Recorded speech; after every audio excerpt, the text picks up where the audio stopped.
Hello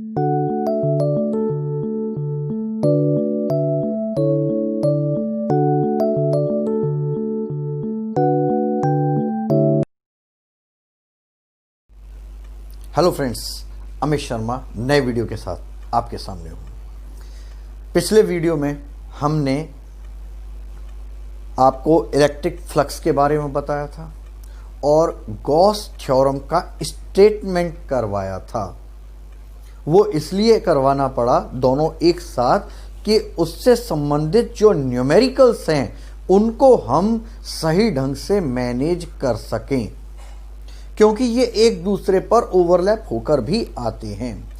आगे भी हम इससे संबंधित न्यूमेरिकल करवाएंगे।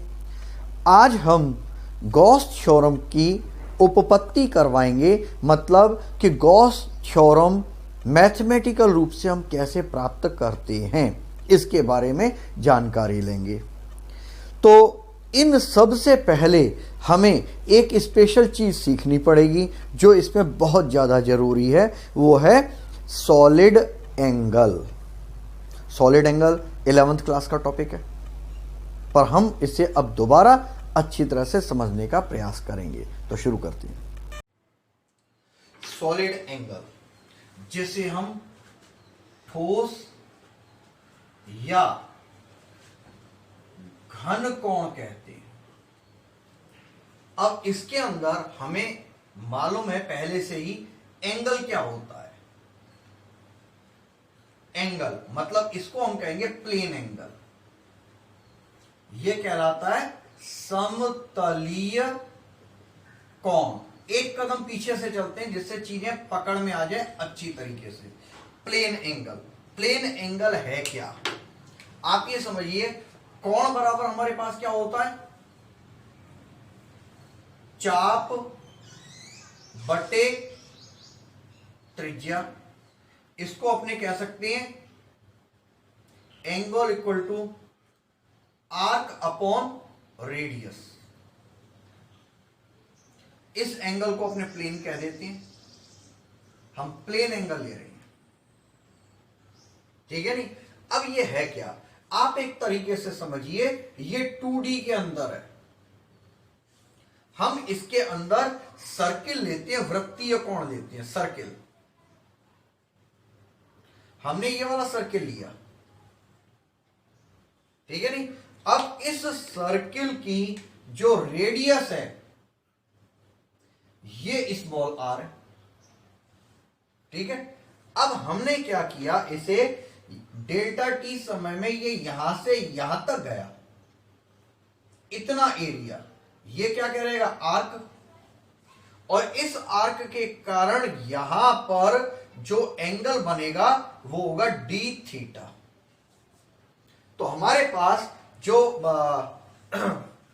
डेफिनेशन है, एक तरह से ये फॉर्मूला, इससे हम क्या करेंगे, प्लेन एंगल, प्लेन एंगल कितना है? D theta. आर्क कितना हो गया? Ds upon radius r. ये हम एक सर्किल पर ही काम कर रहे हैं, ठीक है? अब इस के अंदर अगर हम सर्किल के सेंटर पर एक पूरे चक्कर में कितना एंगल बनेगा ये फाइंड आउट करना है, तो यहां पर क्या हो जाएगा, टोटल एंगल निकालने के लिए क्या करें, इसका इंटीग्रेशन कर देते हैं। इंटीग्रेशन करेंगे तो क्या बन जाएगा, ये integration of d theta equal to integration of D s upon r. Integration of d theta equal to 1 upon r, क्योंकि ये जो रेडियस है ये हमारी क्या है, बिल्कुल कांस्टेंट है, तो इंटीग्रेशन ऑफ डीएस हो जाएगा। अब यहां पर ये क्लोज्ड पाथ इंटीग्रेशन कहलाता है। क्लोज्ड पाथ इंटीग्रेशन का मतलब बंद पथ का समाकलन। अब अगर हम बंद पथ का समाकलन लेंगे तो कितना आएगा, integration of d theta equal to 1 upon r into यहां पर ये सर्किल है अपना, इसी पर तो काम कर रहे हैं हम, ये लीजिए। अब यहां पर अगर हम integration, close path integration of DS लेते हैं, अभी तक केवल हमने ये वाला एरिया लिया था, ये वाला एरिया, एक इतना एरिया मेरे हाथ वाला, इसके कारण हम यहां पर एंगल निकाल रहे थे। अब अगर इंटीग्रेशन करते हैं, इंटीग्रेशन का मतलब ये सारे पथ, एक ये वाला पथ, ये इस तरीके से जो पथ होंगे, ये है ना सेगमेंट है सारे, इन सब का क्या करें, इंटीग्रेट करें, सम कर दें। तो सम करेंगे तो ये क्या हो जाएगा, integration of ds equal to वृत्त की परिधि हो जाएगी, वृत्त की परिधि मतलब सरकमफेरेंस ऑफ सर्किल। तो वो कितनी हो जाएगी यहां पे 2 पाई स्मॉल आर, परिधि 2 पाई स्मॉल आर, तो r से r कैंसिल हो जाएगा, तो integration of d theta equal to 2 pi. ये हमारा प्लेन एंगल मिल गया, जो कि हमारा क्या कहेंगे 2D के अंदर आएगा। ये तो हो गया प्लेन एंगल। अब इसके द्वारा हमें चाहिए सॉलिड एंगल। प्लेन एंगल तो आपको समझ में आ गया। अब यहां पर हम चलते हैं सॉलिड एंगल। सॉलिड एंगल है क्या चीज, आप एक तरीके से समझिएगा, ये एक फुटबॉल है, ठीक है नहीं। अब इस फुटबॉल के अंदर, ये इस तरीके से फुटबॉल है, आप ये समझिए, फुटबॉल के अंदर हमारे पास इस तरीके से चकत्ते से होते हैं, ब्लैक एंड व्हाइट स्पॉट होती हैं जो अलग अलग होती हैं, ठीक है नहीं। और ये अपने आप में फुटबॉल क्या होगी, स्फीयर होगी। फुटबॉल क्या होगी, स्फीयर। स्फीयर के अगर हम सेंटर की बात करें, किसी सेंटर की बात करें, तो सेंटर के अंदर यहां पर हम ये वाला पार्ट लेते हैं एक, इस पार्ट के कारण यहां पर हमें क्या चाहिए, एंगल देखना है कि कितना एंगल बन रहा है। इस तरीके से हमने एक तरह से ये 2 पॉइंट जोड़ दिए और हमने ये पीछे वाले पॉइंट जोड़ दिए, तो ये वाला सिस्टम बन गया। अब इसके अंदर जो बात बनती है वो ये है कि ये वाला जो बीच वाला एरिया है, ये वाला सॉलिड एंगल कहलाता है, और सॉलिड एंगल को हम डी ओम से शो करते हैं। ये वाला एंगल होगा हमारा डी ओम, यहां पर ये ले लेते हैं, ये कहलाएगा डी ओम। तो इस फुटबॉल के अंदर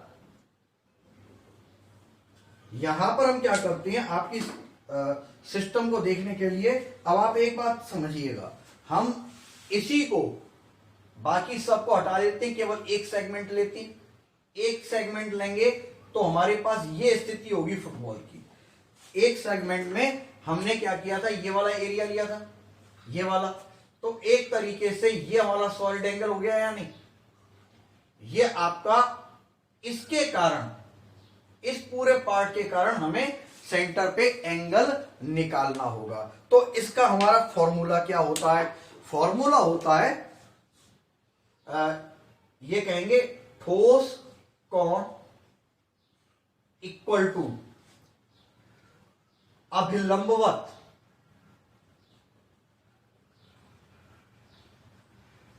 पृष्ठ क्षेत्रफल बटे त्रिज्या का स्क्वायर। सही है नहीं। तो हमारे पास क्या बन गया, solid angle equal to perpendicular surface area upon radius square. Clear. अब ये जो सॉलिड एंगल का हम सिस्टम देख रहे हैं, हम ये मान के चलते हैं यहां से ये वाली जो स्टेट गई है, ये तो रेडियस r है, और यहां से इस तरीके से ये जाएगा वेक्टर ds, ये पूरा का पूरा एरिया लिया, ठीक है। और इसके अंदर जो आपका यूनिट वेक्टर होगा, ये क्या हो जाएगा, इसी दिशा में r कैप हो जाएगा। Clear.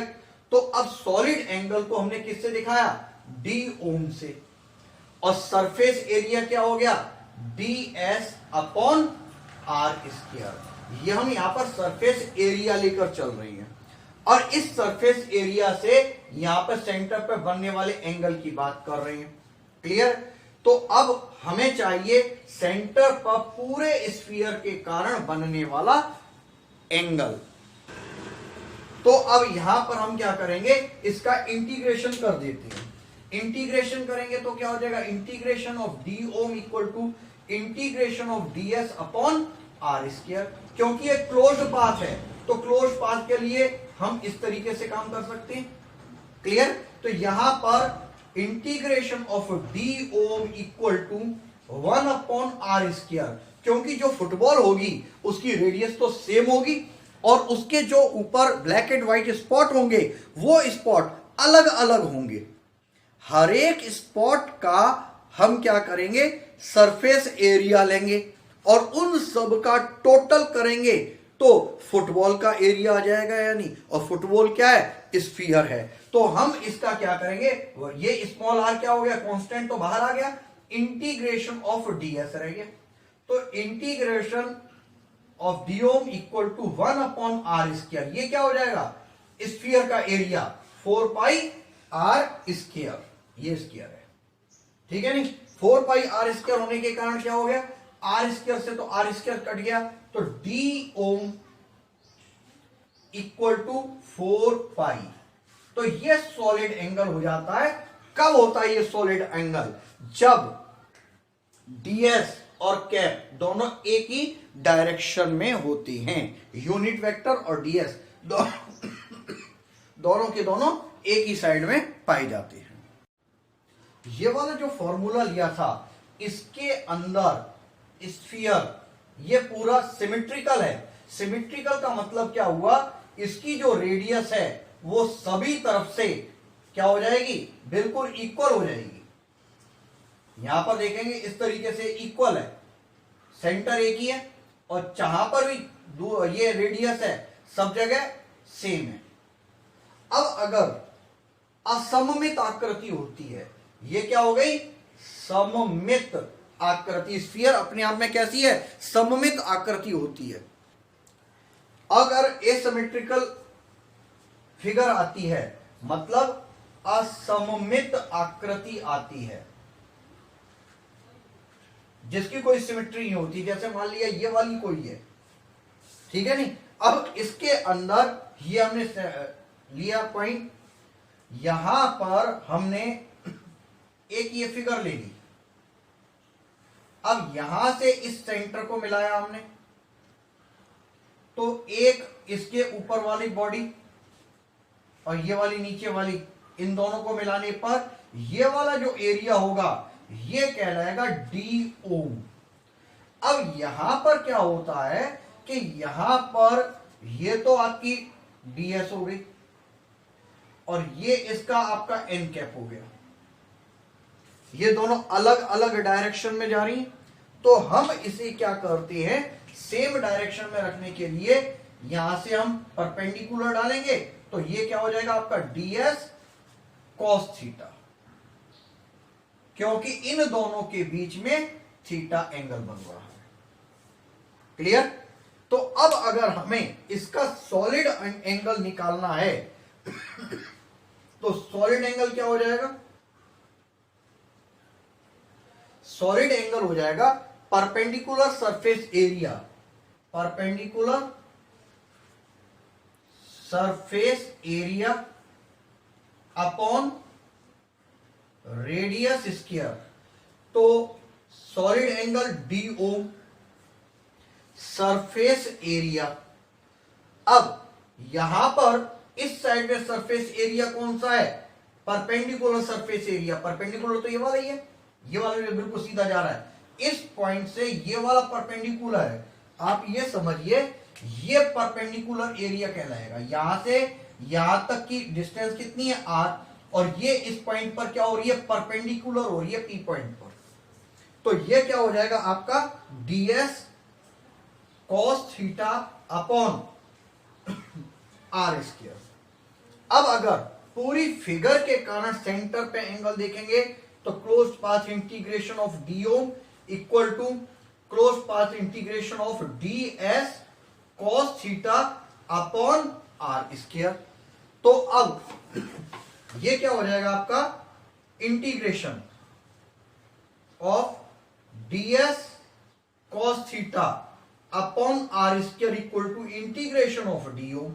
Integration of D ohm का मतलब क्या हुआ, मतलब ये हुआ कि हमने जो ये फिगर लिया यहां पर सेगमेंट लिया है, ये सेगमेंट पूरी बॉडी में हम इस तरीके से अलग अलग लें, ठीक है नहीं, और इसके कारण यहां पर सेंटर पर एंगल बनाए, तो वो एंगल कितना होगा सबका टोटल। तो हमने क्या लिया, ये सिमेट्री होगी ना अपने आप में, इसके लिए यहां पर एंगल कितना आएगा 4 पाई, तो इंटीग्रेशन ऑफ डी ओम क्या हो गया यहां पे 4 पाई। तो इस तरीके से close path integration of D S cos theta upon are square की वैल्यू कितनी हो जाती है 4 पाई, ये वाली हमें वैल्यू मिलती है, ये आपको ध्यान रखना है। तो इस तरीके से हमने यहां पर सॉलिड एंगल 3D में निकाला है। ये किसमें होगा 3D। 3D क्यों कहा, क्योंकि ये किसके लिए है, स्फीयर के लिए, क्लियर है, और ये सर्किल के लिए प्लेन। तो यहां पर स्फीयर के लिए जब सिमेट्रिकल होता है और असिमेट्रिकल होता है, एसिमेट्रिकल होता है, तो उस स्थिति में दो हमें होते हैं फॉर्मूले, सिमेट्रिकल में integration of D Om equal to 4 pi, asymmetry में क्या हो जाएगा यहां पर close path integration of D S cos theta upon are square equal to 4 pi मिलता है, ये सॉलिड एंगल होता है। हम करने जा रहे हैं अब गॉस थ्योरम का प्रूफ, गॉस प्रमेय की उपपत्ति। हम क्या करते हैं, इसके अंदर सबसे पहले अनसिमेट्रिकल एक फिगर लेते हैं, ये ले लिया हमने अनसिमेट्रिकल फिगर, ये वाला हमारा ओ पॉइंट है, और इसके अंदर हमने एक ये वाली स्मॉल सेगमेंट लिया, यहां से इस पॉइंट की, इसे हमने मान लिया पी पॉइंट है, और ये वाली डिस्टेंस कितनी हो गई आर, यहां से लेके ये और ये वाला हमने जोड़ दिया, ये वाला एरिया, तो इनके बीच में यहां पर ये वाला एंगल बन गया डी ओ, पहली बात। दूसरी बात, ये वाला जो सिस्टम था ये है हमारा, ये वाला पी पॉइंट लिया था, यहां पर ये डी एस है, ये एरिया है, क्लियर। तो यहां पर इस पूरी फिगर में ओ पॉइंट पर यहां पर क्यू चार्ज प्रेजेंट है, इस क्यू चार्ज के कारण यहां पर इलेक्ट्रिक फील्ड वेक्टर ई है, और इसका ये जो वेक्टर डी है, ये जो डीएस है, ये हमारा वेक्टर डीएस ये वाला होता है, और वेक्टर डीएस का यूनिट वेक्टर एरिया, ये डायरेक्शन हमारी इस साइड में होती है, और इन दोनों के बीच में यहां पर एंगल बनता है थीटा, ये है एंगल, ठीक है नहीं। तो अब हम मान के चलते हैं कि माना बंद पृष्ठ में क्यू आवेश स्थित है,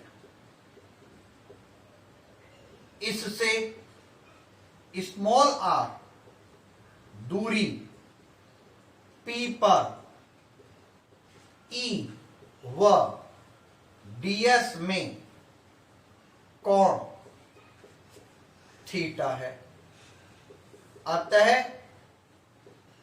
अल्पांश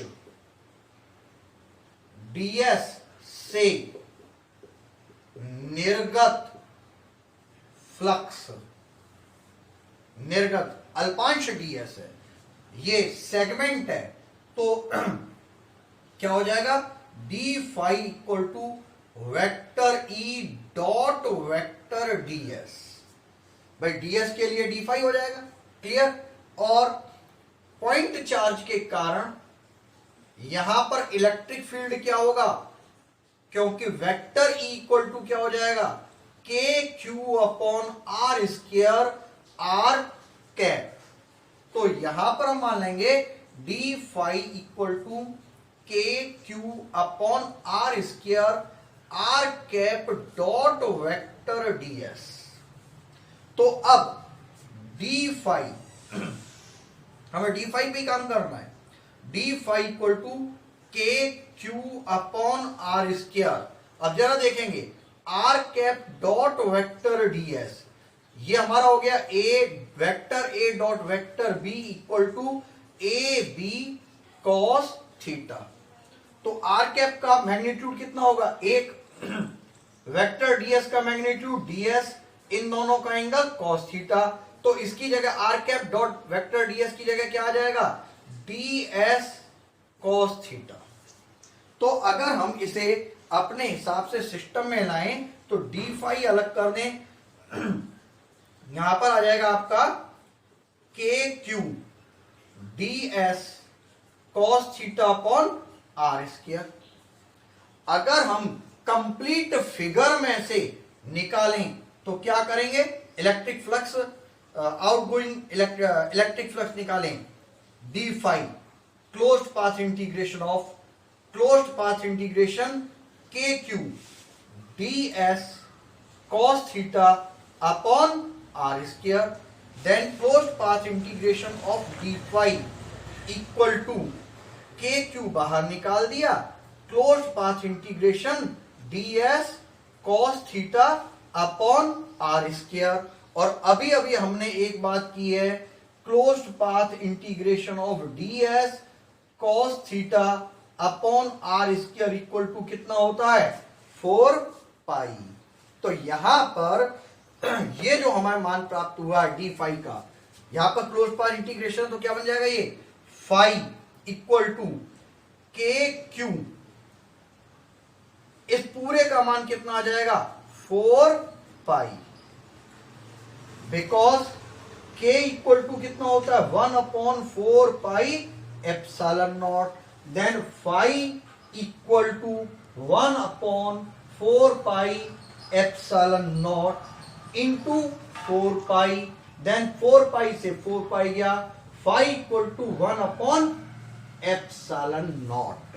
हमें पता लगा है के क्यू, क्यू कहां गया भैया हमारा, ये रहा के क्यू, यहां पर क्यू आएगा तो ये क्या रहेगा, क्यू अपॉन एप्सिलॉन नॉट।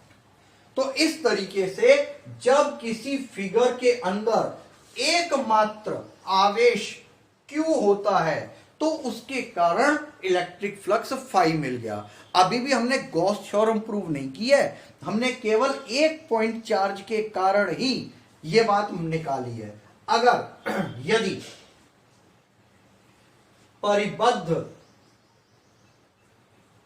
क्षेत्रफल बाउंडेड एरिया में Q1, Q2, Q3, Qn charge हैं तो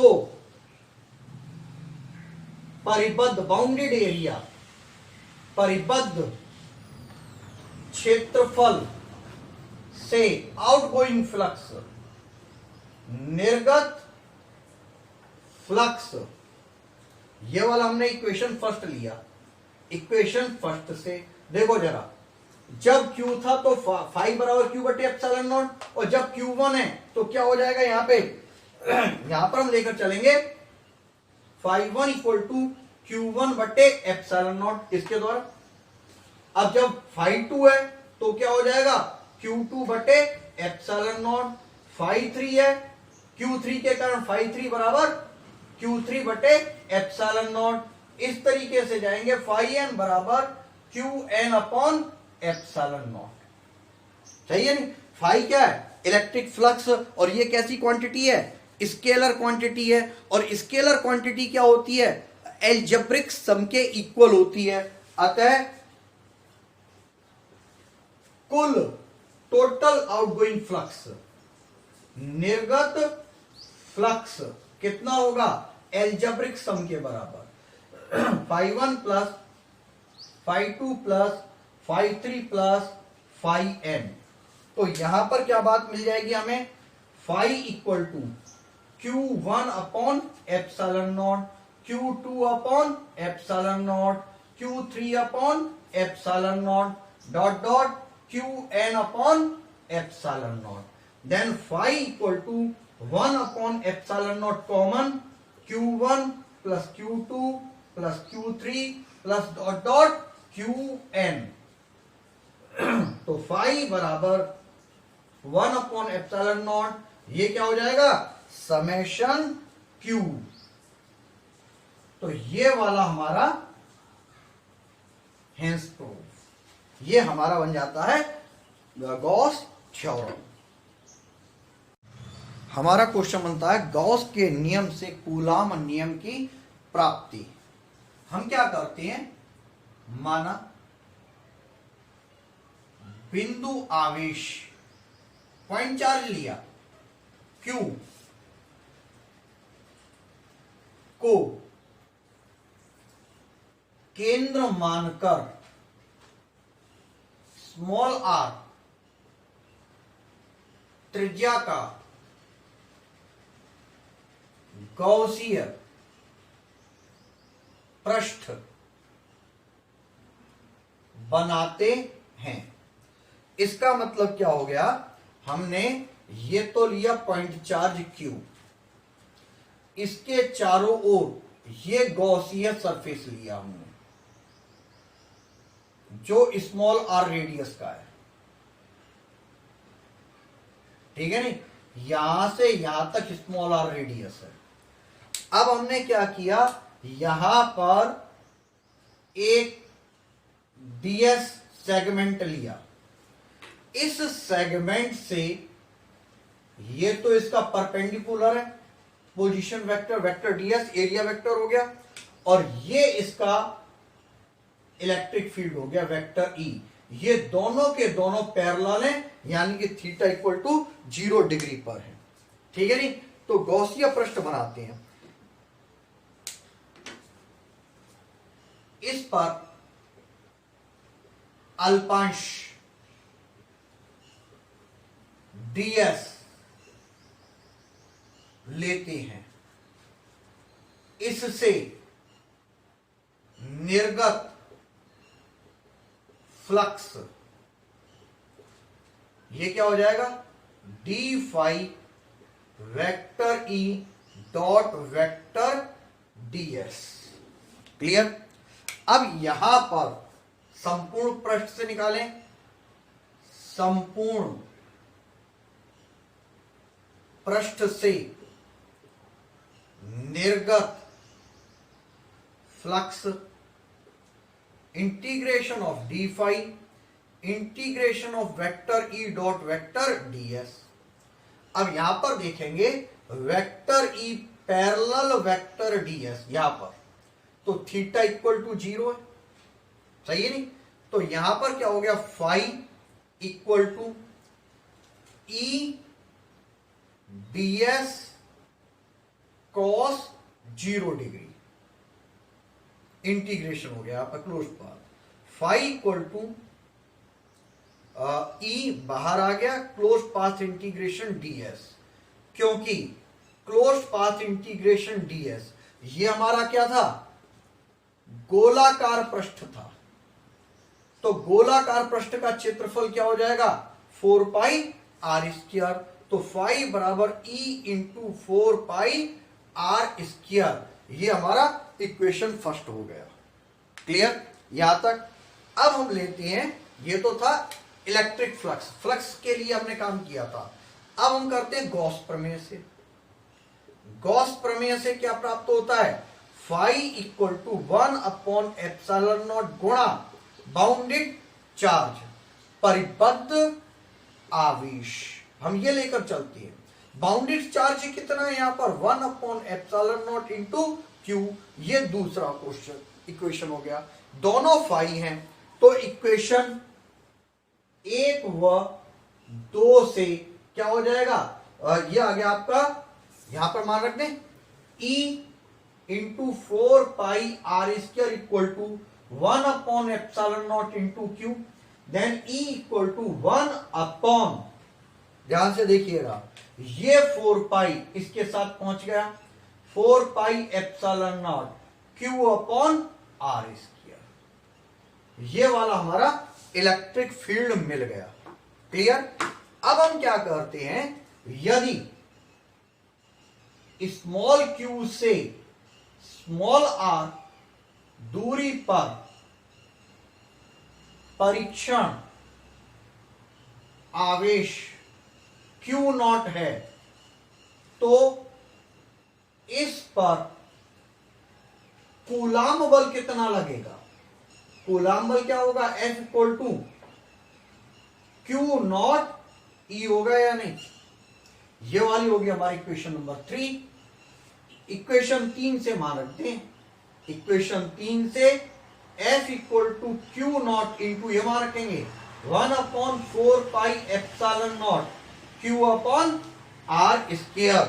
तो अब यहां पर मान कितना आ जाएगा, F equal to 1 upon 4 pi epsilon naught Q naught upon R square. ये अपने आप में क्या है, constant. Then F proportional Q naught upon R square. This is Coulomb law.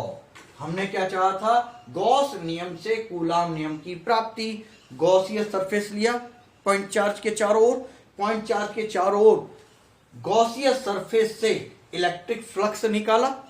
Electric flux को गॉस थ्योरम के अकॉर्डिंग हमने फाई के इक्विवेलेंट रख दिया, दोनों से हमने इलेक्ट्रिक फील्ड निकाला और इस इलेक्ट्रिक फील्ड से हमने कूलॉम फोर्स निकाल दिया। क्लियर। आपको एक बात का ध्यान रखना है, हमारा क्वेश्चन था गॉस के नियम से कूलॉम नियम की प्राप्ति। यहां पर हमने इलेक्ट्रिक फ्लक्स लिया है, गॉस का नियम लिया है और उसके बाद कूलॉम नियम की प्राप्ति की है। क्लियर है। इससे पहले जो हमने प्रूफ किया था गॉस नियम का, ये जो प्रूफ किया था, प्रूफ में क्या स्थिति बनी थी हमारी कि सबसे पहले हमने इलेक्ट्रिक फील्ड लिया था E इक्वल टू के क्यू अपॉन आर स्क्वायर और उसकी सहायता से फाई बराबर Q अपॉन एप्सिलॉन नॉट निकाला था। ध्यान रखना इस बात का, हमने पहले विद्युत क्षेत्र की सहायता से गॉस प्रमेय निकाला था, अब हमने गॉस प्रमेय की सहायता से विद्युत क्षेत्र निकालकर कूलॉम बल निकाला है। क्लियर। अब हम क्या करेंगे, आप आज का टॉपिक हमारा कंप्लीट हो गया, नेक्स्ट वीडियो में हम इसके अनुप्रयोग करेंगे। तो ठीक है, हम नेक्स्ट वीडियो में मिलेंगे। धन्यवाद।